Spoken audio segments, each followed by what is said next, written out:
Hello and welcome to Long Winding Road, a podcast created to inspire you to embrace your unique path.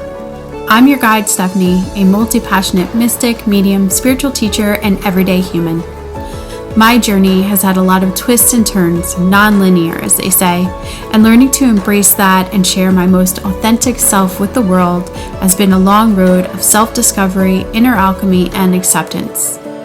In this space, I'll share personal insight, channeled guidance, as well as tools, techniques, and tips to help you navigate your own journey.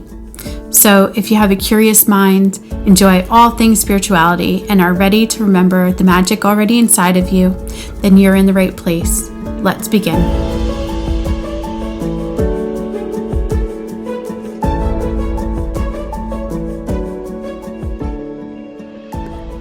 How are you feeling this post-eclipse energy?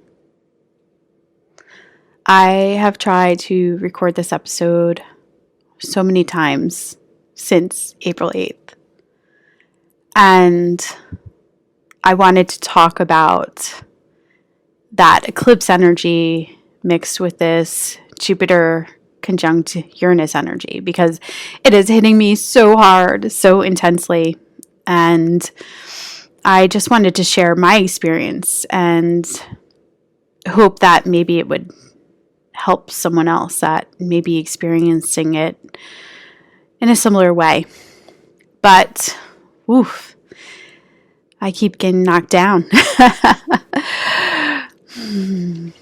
So Chiron was conjunct this eclipse on April 8th. And Chiron in Aries is this wound of self. It is a wound around self-identity. It's about struggling with accepting or understanding your identity and feeling like you don't have the right to ask for what you need. There are these themes of worthlessness, themes around empowerment, and the energy usually shows up in this underlying rage and frustration. A lot of times people either end up seeking a lot of attention or a lot of approval, or they become very self-focused.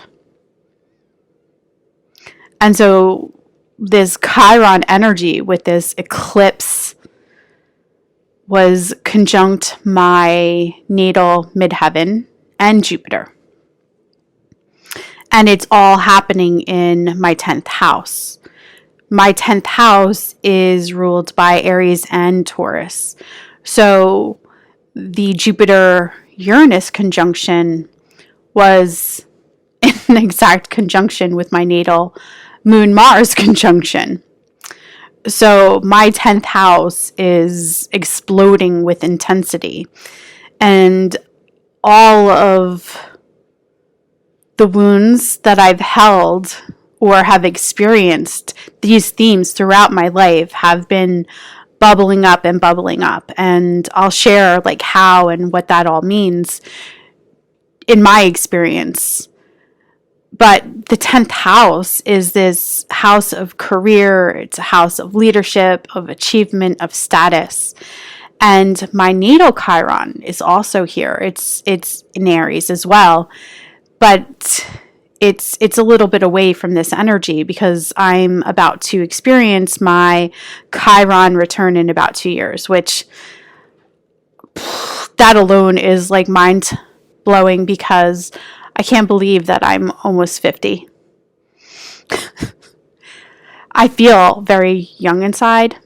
My body feels old, but I feel young inside. And I am working to heal my body and build that relationship with my body so that my energy matches inside and outside. And that's part of how this energy is playing out for me too. So I can remember all the way back in high school in the 90s when it was time to choose college. And it felt super overwhelming and scary for me because I didn't know exactly what I wanted to do. I loved art, and that's the path I wanted to take, but I also loved a lot of things within that creative field. I loved to write, and I loved to learn. And it's interesting because I have a lot of even wounds within that, because I was told, or I had this perception within the family, that I wasn't a good writer and that I wasn't really good at art. And years later, when I shared some of my art again, it was like there was this surprise of like, oh, you're really good. You're really good at writing and you're really good at art. And I'm like, yeah, well, that's why I wanted to go to art school. But that's besides the point. And it's not that there was something wrong with that. It was all part of this wound. And it all helped me on my path to who I am today. There's also this thing within that too, is where I felt like I had to choose this one thing to do, this one purpose. I have an open identity center in human design, and that's not what I'm meant to do. You know, sort of putting myself in this place of choosing one thing is just so far outside of my energy. And then to add on top of that, I'm also a manifesting generator. I'm a 1/4 manifesting generator.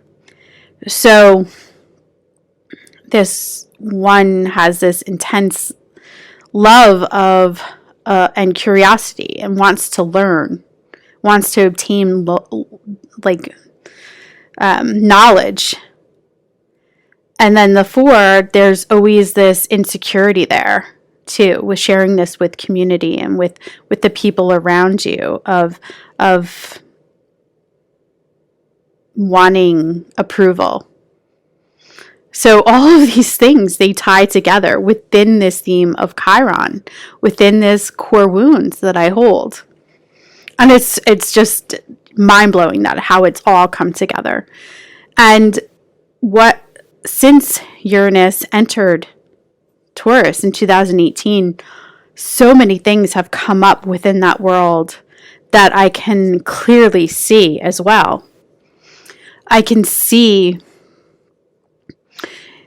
when it first entered, there was this learning empowerment, or learning my voice, finding my voice, and feeling empowered to use that voice to fight for my rights and to stand up for myself and to demand equal pay. Then, after that, realizing that where I am is not where I want to be. Intellectually, I was so understimulated, and I kept sharing that, but they kept saying, well, we'll give you more work. And I said that, well, that's not the point. Busyness and boredom are two different things. My boredom was this intellectual boredom. Like, I felt like I learned all I needed to learn in the pharmaceutical industry, and like how to run trials. Sure, there were always going to be variances and things shift and things change, but like I got the gist of it, and I thought, well, this is just, I'm not interested in anymore. So I wanted something more, and I thought that the only way to do that was within pharmaceutical industry. But then COVID hit, and I started to study more and more astrology, and started to connect more and more with the Akashic records and all of these different tools, and realized that, wow, I can use this as my own career, and I can step into this path as an entrepreneur. So after that happened, that's where I was led and where I was moving towards. Then in 2022, when I started to be an entrepreneur full time, and I started to create my business more, it just didn't feel right. And a lot of this had to do with that Chiron energy, but a lot of it had to do with my nervous system. I had such severe burnout And I kept trying to heal that. And I tried all of these different things to heal that. I tried, energy healing, and I tried, all of this trauma work, and I tried movement, yoga, and, neuroplasticity, like rewiring my brain. I tried all of these different things, but nothing would quite work. I tried to will myself, and I tried to change my self-talk. I tried tapping, and I tried affirmations, and it would all work for a little while, but then the same thing would happen. I would move into burnout, or I would go into this functional freeze. And recently, I've had a lot that I've experienced in the last couple of years, and I've talked a little bit about that. Like the last 2 years have been wild, of nonstop action, pretty much. And so I couldn't understand, okay, I have all these tools, I know all of these things, but why am I not getting better? And then it hit me that it's my nervous system. My nervous system is still so unbalanced. And a lot of what people use to heal their nervous system is different than what I need, because I experienced so much trauma and burnout. Whenever I start to build momentum, it's too much for my system to handle. And I either go back into this place of burnout, or I go into this really high functional freeze where no matter what I do, I cannot will myself to move any further. So then I'll take a step back, and then I'll get a little bit better, and the same thing. So I've been repeating this over and over and over and over again.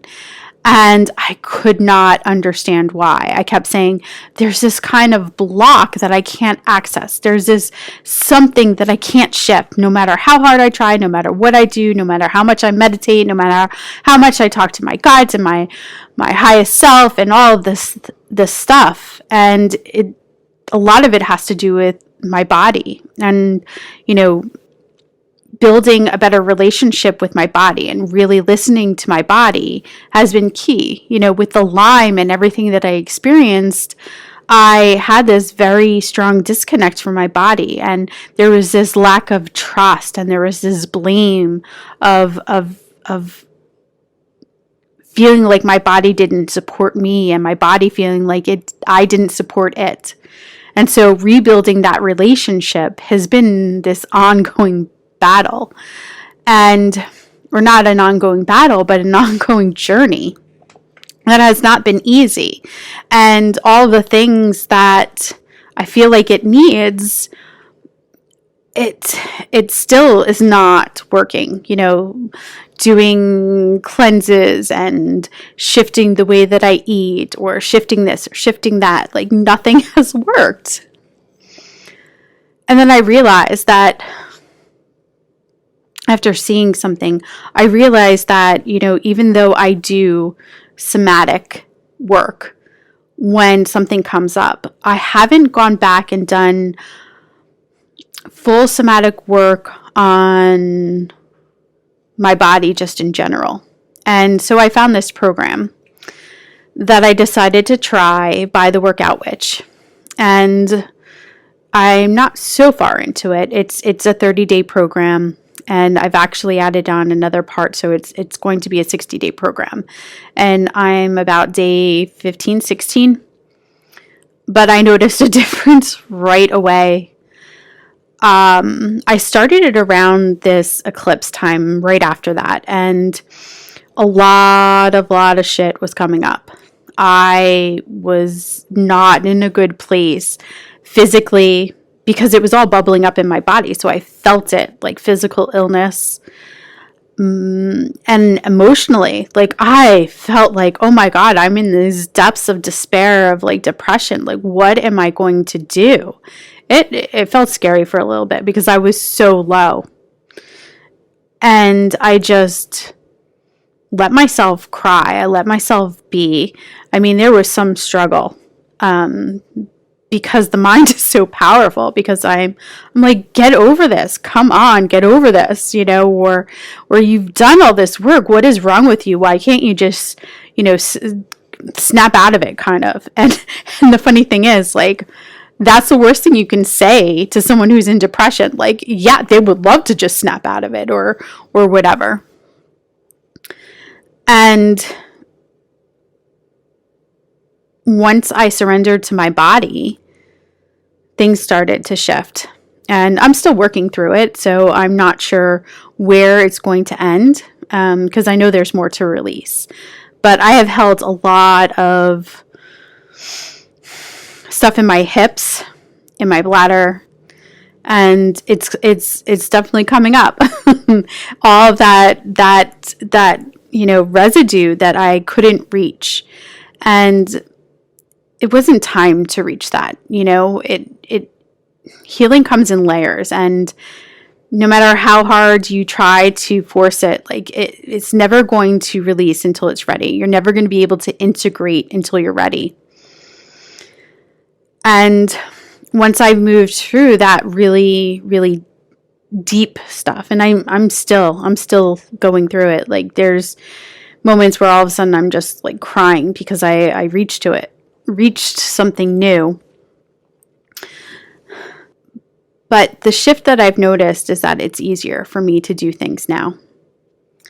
So I wake up and I just make the bed. And I know that sounds silly, but when you're really in a low place, or your energy is just so like depleted, like that, those types of things alone are so difficult to do. Taking a shower can be like super, super overwhelming, which is a lot of what I experienced when I had Lyme. Although now, like, my body, like, I can actually walk. When I had Lyme, I used to have to climb up and down the stairs, or crawl up and down the stairs, crawl to the bathroom. And now I have the most amazing and supportive partner who is like, okay, you need to cry in bed for 2 days. Let you do that, and I'm going to take care of you, which truly feels like a blessing. And I am so, so grateful for that.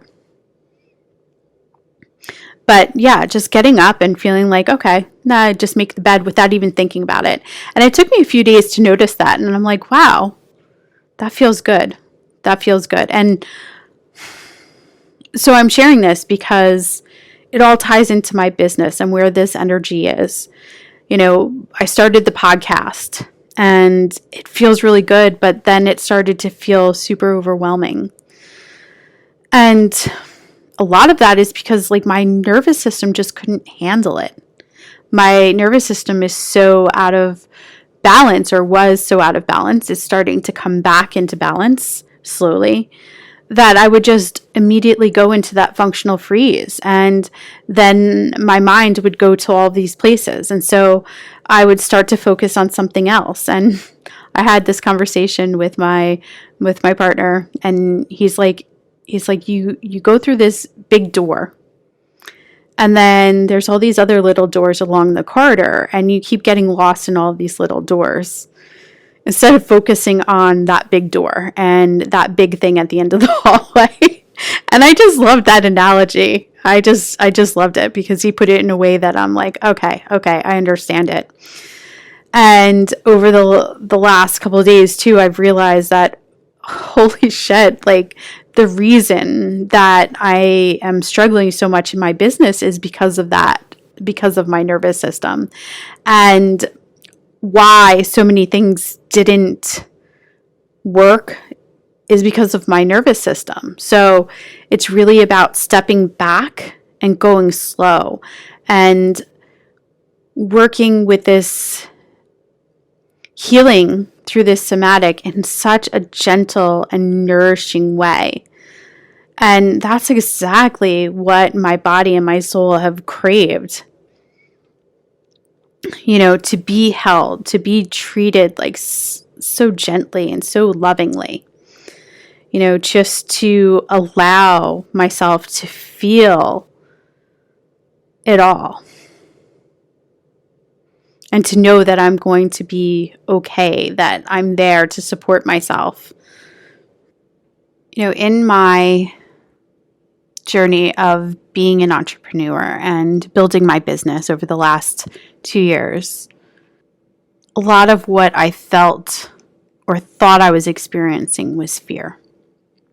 And I'm not saying I didn't experience any fear or I'm not experiencing any fear, but it's not why I am not moving forward. And understanding that has felt like a huge relief for me.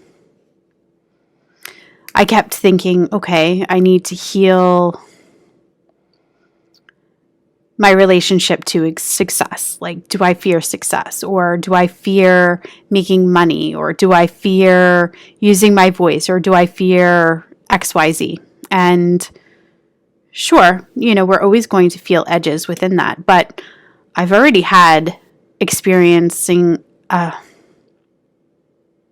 I've already experienced success, career success. I've already experienced abundance within my career and success. I've already experienced using my voice. I've already experienced sharing my gifts. And yet I still faced the same things. I still faced this burnout. I still faced this not being able to move forward. It felt like I was stuck. It felt like no matter how hard I tried or how hard I willed myself, I was hitting this wall over and over again. It was like this brick wall, which, it makes complete sense. If you look up what the definition of functional freeze is, and I had to do that again to realize, like, holy shit, that's exactly what is going on. And realize that, my nervous system can't handle this. And, within the New Age or the spiritual community, there's this, I'm not even sure what to call it, but there's this current of like, well, if you have positive thoughts, then you can do anything. And all you have to do is just read these affirmations and change the way you think, and you can do whatever you want to do. You can manifest anything you want. And yeah, sure, that's true. But if you don't have a healthy nervous system or balanced nervous system, no matter what you do, you're not going to be able to will yourself to do anything. If there's something within yourself or your body that doesn't agree with these affirmations, no matter how hard you try, you can't will yourself to change. You have to do the inner work. You have to do the healing work. You have to do the work with your body.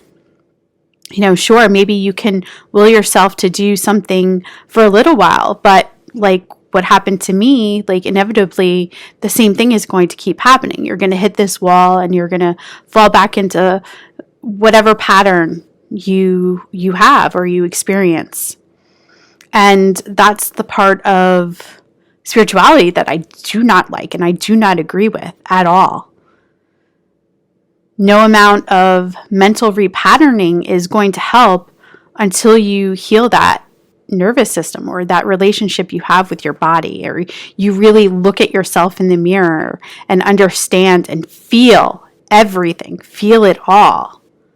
You could change your thoughts, but if you're not able to feel your emotions and understand why you're feeling them, then you're going to continue to keep experiencing the same thing over and over and over again.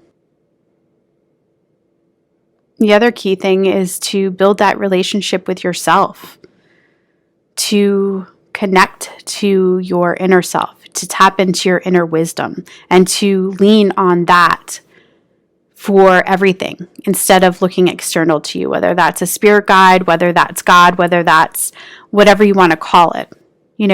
Sure, you need this relationship with God, but you really need to understand that relationship you have with yourself. You need to really hear yourself, hear your soul, hear your spirit, because you are that aspect of God. And so it's like all connected. It's not happening to you, it's happening for you. So how can you surrender and truly like listen to your inner wisdom?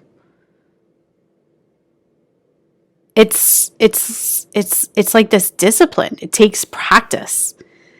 It takes a long time to really learn and to really trust and really to have faith with yourself. And it's something that we're all continuing to learn, to evolve into understanding.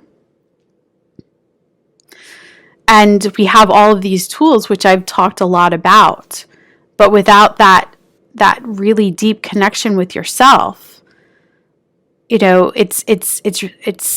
can be challenging to use them in the correct way. Things like human design, if you're not operating from the right place, you can keep trying to put yourself or force yourself into these boxes, which is something that I've experienced too. I kept trying to fit myself into one way of doing things, or trying to work. For example, they show that a manifesting generator is usually the person that is riding an exercise bike while taking conference calls, working on the laptop. And that is so not me at all. My ideal morning is more like what you would think a projector looks like, of like easing into the day. And maybe it's because of my nervous system, we'll see. But I also don't think that a human design chart is that simple, because there's so many things to it that it's so individualized, so personalized. And it's really important to look at it from this holistic perspective and to really tap into your intuition and your inner wisdom and see, like, does this make sense for me? Is this right for me? Maybe it will down the line, or maybe it's not at all, because these definitions can be very generic without this holistic approach. Same thing for astrology, and same thing for, cleanses, or same thing for detox programs, or like yoga, or whatever it is. And so for me, this building this connection with myself and cutting out all of the noise has been really important, and looking at each of the spaces that I'm communing with, or I'm working within, or accessing, like constantly asking, like, is this right for me anymore? Is this healthy for me anymore? And I recently had to say no and say goodbye to a space that I was a part of, this community that I was a part of, because it was no longer healthy for me. It was no longer sustainable for me. And that was really hard, because I felt like I was going to be losing friends, and maybe I will, maybe I won't, but I have to do, at the end of the day, what is healthy and what's best for me. And if they take it personally or it shifts, then I can't be responsible for how they feel. And slowing down without feeling guilty.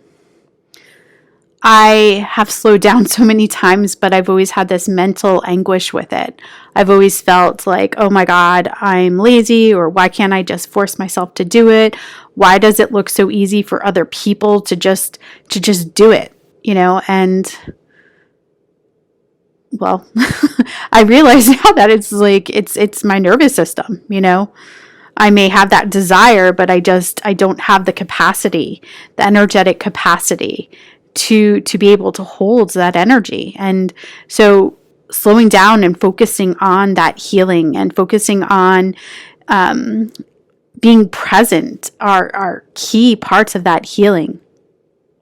Spending the weekend reading a really yummy chick lit novel and tapping into my imagination. Not feeling guilty about doing that. I did this past weekend, and it felt so good. I felt so free, and I felt so like refreshed. Coming back in today to re-record this podcast for like the 20th time, I think. But I'm ready. I'm ready to be able to speak and to be able to be clear about what I want to say, how I want to say it. Also focusing on my creativity and connecting to my creativity, because my soul keeps saying, work with your hands, get yourself dirty, build something, because that's my magic spot. That's my magic sauce, is when I tap into my creativity and I'm working with my hands, and that's how I'm deeply connected to my soul and to my spirit and to God. Everything around me disappears. Even a room full of people, they all disappear, and I can just sit there for hours and hours and just really just feel at my best, and to make something that is just so fulfilling and just feels so beautiful.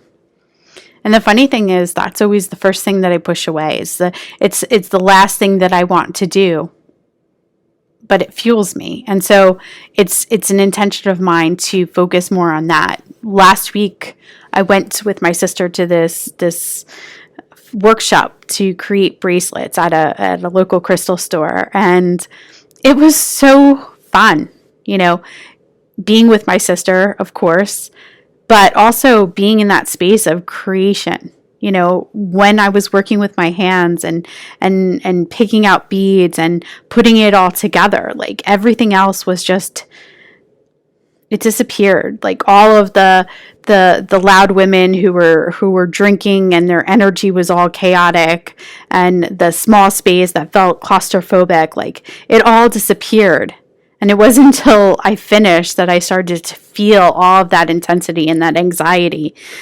Knowing that it wasn't my own, I was able to release that. But, I wasn't able to, it didn't feel good. It wasn't somewhere I wanted to be. But once I stepped into that creativity place, I was able to drown it all out. And so that's where I want to be. The other thing is working with my business in a different way. So my soul has been asking me to partner with my business on this journey of self-discovery. So I've always looked at self-discovery from this place of learning about myself, but partnering with my business to do this in a different way, of who we are together in partnership. What do we want to create together? Where do we want to move towards together? And I think that has been a huge disconnect with my business as well, because it's always been separate, or it's always been me, and I haven't really connected with it in this partnership type way of like, how can we work together? It was either too big for me, or I was the boss and I didn't want to deal with it, kind of energy, which isn't really beautiful. But I haven't had the capacity, the energetic capacity to be with my business, to really build something together, to build this partnership together, to really see what do each of us desire, and how can we, work together to build something truly, truly beautiful that feels good for both of us. And so this is where I've been and what I've been experiencing. And you can see how it ties into my entire journey. How all of these things weave together, and how they come up in layers, and how they only come up when it's ready. How new ways to heal and what you need only come to you when you're ready. And for me, that missing piece is that nervous system. And I think one of the things that I love so much about it is how nourishing it feels on all of those levels. Even when it feels icky with the intense emotions and the physical stuff that is coming up as well, it's still deeply nourishing in a way that, certain other practices for my nervous system never were. Some of these cellular cleanses and breathing exercises and techniques and, some yoga stuff, it never really fully felt nourishing or helped me heal in a way that I needed to. And I feel that as I move through this, I'll be ready for some of the practices that I do want to move into, that I do feel that will be very good for me. But I need to focus on where I am right now and accept where I am right now and love where I am right now. And where are you in this energy? How are you feeling? How can you connect more deeply to yourself and listen to what you need on all of those levels, on that mind, body, soul level of what do you need to feel truly nourished, and what do you need to move through this in a more easeful way? And it may not look like what do you think you need or what you thought you need, and it may change day to day. But listen to yourself. Allow your body and your soul and your spirit to guide you. Tune out all of the noise and just tune into yourself. Love yourself, nourish yourself, and bring in the things that bring more of that feeling of softness and love into your life. Thank you for listening. I am so excited and passionate about this podcast, and I am grateful that I get to share it with you. If you enjoyed what you heard, please subscribe, rate, and review because it means so much to me. And if you know someone who is ready to embrace their unique path, please share to help grow this community. I'm also interested in what you have to say. If you have any suggestions or topics for an upcoming episode, please leave a voice message using the link in the show notes. I look forward to continuing this journey with each of you. Until next time.